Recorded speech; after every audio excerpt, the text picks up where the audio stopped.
Hey guys, how are you all? Welcome back to my channel. I'm Sagrika and I'm back with some new tips and tricks for you. So guys, आप देख रहे हैं recently मैंने pregnancy series start की है अपने channel पर और उन दोनों वीडियोस को आपने बहुत ज़्यादा प्यार दिया है। तो मैंने डिसाइड किया कि थर्ड इंटरेस्टिंग टॉपिक पे भी वीडियो जल्दी बना दिया जाए। तो जैसे ही हमें हमारी प्रेगनेंसी के बारे में पता चलता है, हम एक चीज से बहुत ज्यादा दूरी बना लेते हैं और वो है एक ऐसा फ्रूट जिससे हम बहुत डरने लग जाते हैं during our pregnancy, and that is papaya, पपीता। यस, तो आज मैं आपकी कुछ मिथ्स जो है वो दूर करने वाली हूँ कि पपाया हमें कैसे खाना चाहिए, क्यों नहीं खाना चाहिए और क्या रीजन है कि पपीता खाने के लिए मना करते हैं प्रेगनेंसी में। और एक और फ्रूट है जिससे खाने के लिए मना किया जाता है during pregnancy, and that is pineapple. तो पहले हम बात करते हैं पपाया की। तो पहले तो मैं बता दूं, पपीता जो है वैसे तो बहुत हेल्दी सोर्स है विटामिन ए, बी, सी का। इवन इसमें फॉलिक एसिड भी होता है, इसमें फाइबर भी होता है, इसमें पोटेशियम भी होता है और इसमें बीटा कैरोटीन होता है जो कि हमारे बेबी की बोन हेल्थ के लिए बहुत अच्छा होता है, उसके टीथ के लिए बहुत अच्छा होता है। तो पपीता में है ढेर सारे गुण। लेकिन कैसा पपीता आपको खाना है इसके बारे में मैं आपको बता देती हूँ। देखिए, पपीता जो है ना वो दो टाइप के होते हैं।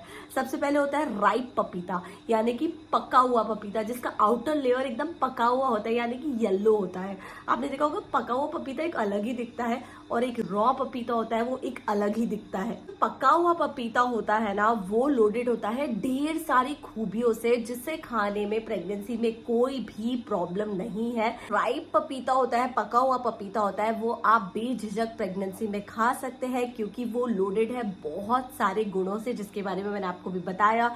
तो अगर आप कॉन्स्टिपेशन की प्रॉब्लम से भी सफर कर रहे हैं ड्यूरिंग प्रेगनेंसी, तो ये आपको बहुत ज्यादा फाइबर और न्यूट्रिशियस फ्रूट है। वैसे फ्रूट सारे बहुत अच्छे होते हैं, नेचुरल सोर्स होते हैं, तो फ्रूट्स खाने में कोई बुराई नहीं है।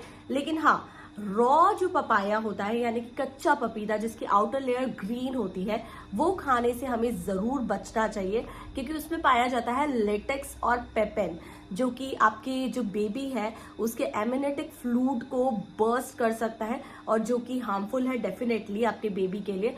लेकिन it's not the case for everyone, सबका केस डिफरेंट होता है। लेकिन रॉ पपाया में डेफिनेटली आपको बिल्कुल मना करूंगी खाने के लिए, क्योंकि बहुत से लोग उसको सैलेड में मिक्स करके खाते हैं। But raw papaya is not good in pregnancy, but पका हुआ पपीता is very good and nutritious in pregnancy. तो पका हुआ पपीता खाने से बिल्कुल ना डरे। लेकिन फिर भी हम जो है ना पुरानी हमारी दादी नानी और सबसे सुनते हुए आ रहे हैं कि अरे प्रेग्नेंट हो गए हो तो पपीता मत खाना। तो अगर हम एज अ रिस्पेक्ट बड़ों की इस बात को मान भी ले तो आई थिंक इसमें कोई बुराई नहीं है अगर आप नहीं खाएं। लेकिन पके हुए पपीते को खाने में कुछ भी बुराई नहीं है, इट्स लोडेड विथ न्यूट्रिशन। लेकिन कच्चा पपीता हैज लेटेक्स एंड पेपेन। तो ये है साइंटिफिक रीजन जिसकी वजह से हम पपाया नहीं खाते हैं ड्यूरिंग प्रेगनेंसी, लेकिन कच्चा पपीता नहीं खाते हैं। पका हुआ पपीता हम खा सकते हैं। लेकिन प्लीज एक बार अपने डॉक्टर से भी कंसल्ट कर लीजिए, क्योंकि मैं तो जो है वो बहुत सारी चीजें पढ़ती रहती हूँ प्रेगनेंसी के बारे में और अपने पर्सनल एक्सपीरियंस के बारे में भी, और मैंने अपने डॉक्टर से ये सब डिस्कस किया हुआ है, इसलिए ये सब चीजें मैं आपको बता रही हूँ, कन्वे कर रही हूँ। लेकिन फिर भी आप भी एक बार अपने डॉक्टर से कंसल्ट कर लीजिए।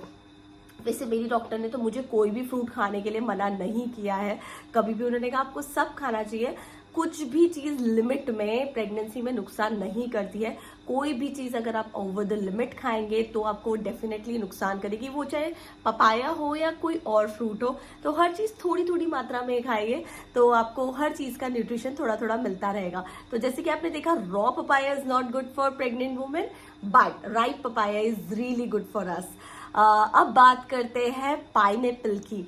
पाइनएप्पल के बारे में ऐसा मिथ है कि पाइनएप्पल प्रेगनेंसी में नहीं खाना चाहिए। तो पाइनएप्पल के बारे में मैं आपको बता दूं, जो पाइनएप्पल की आउटर लेयर यानी कि उसका जो छिलका होता है ना, उसमें होता है ब्रोमीलेन करके एंजाइम, जो कि कहा जाता है कि आपकी सर्विक्स को सॉफ्ट कर देता है एंड लेबर इंड्यूस करने में इसको बहुत ज्यादा स्ट्राइक करता है, लेबर को इंड्यूस करता है। तो वो ब्रोमीलेन एंजाइम जो उसके आउटर छिलके पे मौजूद होता है, जिसकी वजह से हमें पाइनएप्पल खाने के लिए मना किया जाता है। लेकिन हम पाइनएप्पल का छिलका तो कभी नहीं खाते ऑब्वियसली। हम पाइनएप्पल का छिलका उतार के उसका अंदर का पार्ट ही खाते हैं, और पाइनएप्पल का छिलका कोई खा भी नहीं सकता। और वो ब्रोमेलिन भी बहुत कम अमाउंट में मौजूद होता है उसके जो छिलका है उसके ऊपर। अगर हम उस छिलके को भी बहुत ज्यादा मात्रा में खाते हैं तब जाके वो प्रॉब्लम क्रिएट करता है। पहली बात तो हम छिलका खाते नहीं है, और ब्रोमेलिन एंजाइम जो है वो उसके छिलके में होता है, और वो भी बहुत ज्यादा कंज्यूम करने के बाद उससे प्रॉब्लम होती है। थोड़ा सा कंज्यूम करने में भी प्रॉब्लम नहीं है। एंड जो अंदर का फ्रूट होता है, पाइनएप्पल, छिलका निकालने के बाद जो हम खाते हैं, that is completely safe in pregnancy. वो हम सब खा सकते हैं बिकॉज वो बहुत अच्छा सोर्स होता है विटामिन सी का, फाइबर का, और जिनको कॉन्स्टिपेशन की प्रॉब्लम है प्रेगनेंसी में बहुत ज्यादा, तो वो भी वो सॉल्व करता है। और बहुत ही ज्यादा न्यूट्रिशियस फ्रूट है पाइनएप्पल। तो डेफिनेटली उसका जो वो एंजाइम है, जो हार्मफुल एंजाइम है जिससे हम सब डरते हैं, जिसकी वजह से हम पाइनएप्पल खाना बंद कर देते हैं ड्यूरिंग प्रेगनेंसी, वो जो है वो उसके छिलके में मौजूद है, जो कि हम नहीं खाते हैं। That is bromelain enzyme. तो मुझे लगता है पाइनएप्पल खाने में भी कोई भी प्रॉब्लम नहीं है। मैं ये सब साइंटिफिक रीजन इसलिए मैं आप सबको बता रही हूँ क्योंकि पहले मैं भी, जो भी मुझे कोई भी कुछ बोल देता था प्रेगनेंसी में, मैं खाना बंद कर देती थी। एक बार फर्स्ट प्रेगनेंसी में सडनली मुझे किसी ने कहा कि बनाना नहीं खाना चाहिए प्रेगनेंसी में, तो मैंने बनाना खाना बंद कर दिया बिकॉज उसके पीछे का रीजन मैं पता ही नहीं करती थी। अब मैं जाके हर चीज के बारे में स्टडी करने लग गई हूँ, और मैंने बहुत सारी चीजें सीखी अपनी फर्स्ट प्रेगनेंसी से, और मैं खुद स्टडी करती हूँ, अपने डॉक्टर से कंसल्ट करती हूँ, फिर ही कोई चीज खाना पीना बंद करती हूँ। वैसे मेरे डॉक्टर ने मुझे अभी तक कोई भी चीज मना नहीं करी है खाने पीने के लिए। मुझे सब चीज अलाउड है, और मुझे नहीं लगता कोई भी डॉक्टर कोई फ्रूट के लिए रेस्ट्रिक्ट करेगी, बिकॉज फ्रूट्स जो है वो बहुत ही न्यूट्रिशियस होते हैं ड्यूरिंग प्रेगनेंसी। वो हमें विटामिन सी देते हैं, और साथ ही पोटेशियम, मैग्नीशियम, जो भी चीजें नीडेड होती है प्रेगनेंसी में, फाइबर देते हैं हमारी बॉडी को, तो वो सारी चीजें फ्रूट्स में ही मौजूद होती है।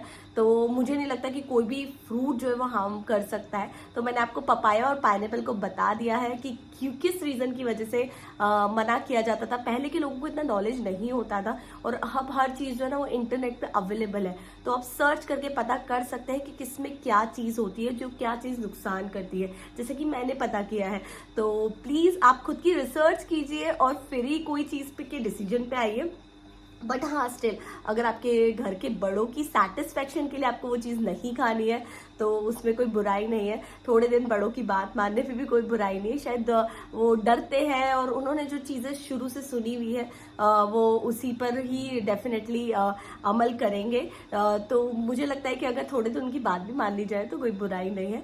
बट साइंटिफिक रीज़न मैं आपको बता चुकी हूँ कि पपाया और पाइनएप्पल में क्या प्रॉब्लम है, और आप डेफिनेटली उसे बेझिझक खा सकते हैं, लेकिन जैसे मैंने आपको बताया है वैसे।